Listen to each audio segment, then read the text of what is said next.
Tu aimerais développer une communauté avec des clients potentiels engagés, mais tu te demandes comment faire? Est-ce que ça se passe toujours sur les réseaux sociaux? C'est le sujet du jour. Les médias sociaux en affaires est ton rendez-vous hebdomadaire pour en connaître davantage sur les différents réseaux sociaux et les plateformes de création de contenu dans un contexte d'affaires.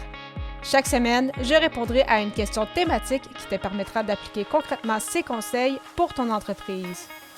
Si tu reconnais l'importance et la puissance des réseaux sociaux ainsi que de la création de contenu pour ton entreprise et que tu souhaites en apprendre davantage sur cet univers, tu es au bon endroit. Je suis Amélie Delebel, travailleuse autonome dans le domaine des communications et marketing depuis février 2020.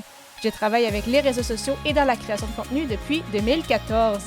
Les médias sociaux en affaires est mon deuxième podcast après Hachette Entrepreneur, lancé en janvier 2019. Bienvenue sur mon podcast.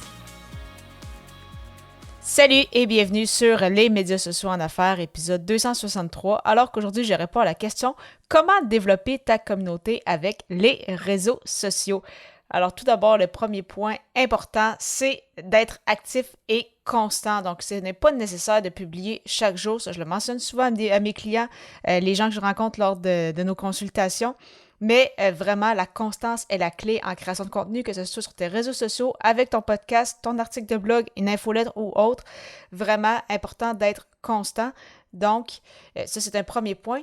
Mais surtout, quand tu publies sur les réseaux sociaux, le plus important, oui, de publier, mais c'est surtout d'interagir parce qu'il ne faut pas oublier que quand on parle d'un réseau social, il y a l'aspect justement social, donc avec les gens. Et c'est d'ailleurs moi ce que je fais depuis maintenant plus d'un an sur LinkedIn, c'est que oui, je publie quelques fois par semaine. Donc là, maintenant, je suis rendue à 4 publications par semaine sur LinkedIn. Mais surtout, je prends une quinzaine de minutes par jour pour commenter, interagir, aimer, partager des publications des gens de mon réseau. Et tu peux faire ça, oui, sur LinkedIn, mais c'est un peu le même principe aussi, par exemple, si tu fais partie de groupes LinkedIn, de groupes Facebook, sur Instagram, si tu commentes avec d'autres comptes, sur Threads, etc. Donc, vraiment, le côté social est hyper important parce que oui, publier, c'est bien, démontrer ton expertise, partager du contenu, te faire connaître, mais si tu as le choix de publier, par exemple, 2 fois par semaine et ne jamais interagir avec ton réseau, ou publier 1 fois par semaine et prendre le temps justement que tu rédiges pour ta deuxième publication, tu prends plutôt ce temps-là pour justement interagir avec ton réseau, tu vas avoir plus de résultats avec cette façon-là de procéder. Quand tu partages du contenu, oui, c'est important, comme je le mentionnais, de te faire connaître, donc de partager du contenu sur toi, sur ton parcours, sur ton histoire pour que les gens connectent avec toi. Mais c'est important justement aussi d'apporter, bien sûr, de démontrer ton expertise, mais également, si tu veux vraiment rejoindre les gens, c'est vraiment en fait de leur proposer des conseils, des astuces pour régler leurs problèmes actuels, pour démontrer en fait que tu peux les aider à aller plus loin, à la prochaine étape peut-être de leur processus, dépendamment de ton expertise. Donc ça, c'est un point justement qui va te permettre de grossir ta communauté et de faire engager justement les gens dans ton réseau, peu importe la plateforme. Et une autre façon, bien évidemment, de faire interagir son réseau, c'est en posant des questions. Donc, oui, ça aide justement pour l'engagement, parce que quand tu poses une question et que les gens répondent en commentaire, eh bien, ça aide pour dire aux plateformes de réseaux sociaux que hey, cette publication-là est pertinente parce que les gens, justement, interagissent avec, mais ça permet surtout justement de créer des liens parce que là, tu peux interagir, tu vas peut-être amener cette discussion-là un peu plus loin en message privé et qui sait, des fois, ça peut peut-être justement permettre de générer des clients.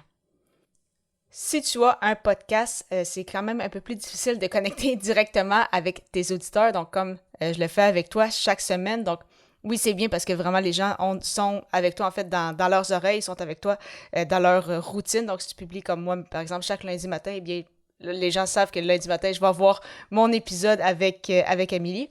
Mais même si cette façon-là de connecter avec son audience est peut-être un peu plus difficile directement avec le podcast, eh bien, c'est dans ces moments-là où certains outils peuvent être très intéressants, dont les réseaux sociaux, justement, pour connecter avec ton audience. Donc, de mon côté, c'est sûr que j'utilise beaucoup LinkedIn, comme tu dois t'en douter, puisque j'en parle quand même assez régulièrement.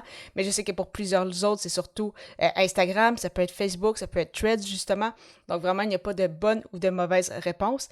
Et c'est un peu la même chose, même si tu as un blog ou une chaîne YouTube, tu peux amener les gens, par exemple, à connecter avec toi par courriel ou sur justement une autre plateforme. Donc, il n'y a pas de bonne ou de mauvaise façon de procéder. L'important, c'est vraiment d'amener les gens sur une plateforme en particulier Et de cette façon-là, eh bien, l'engagement peut justement avoir lieu, les connexions peuvent commencer et qui sait, justement, ça peut amener soit des partenariats, des collaborateurs ou peut-être même des clients.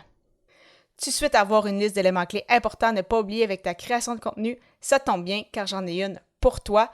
Pour la télécharger gratuitement, simplement te rendre au amiedelbel.com/liste et au plaisir de te retrouver lors de l'épisode 264 alors que je répondrai à la question « Pourquoi créer du contenu au jour le jour est une mauvaise idée? » À bientôt!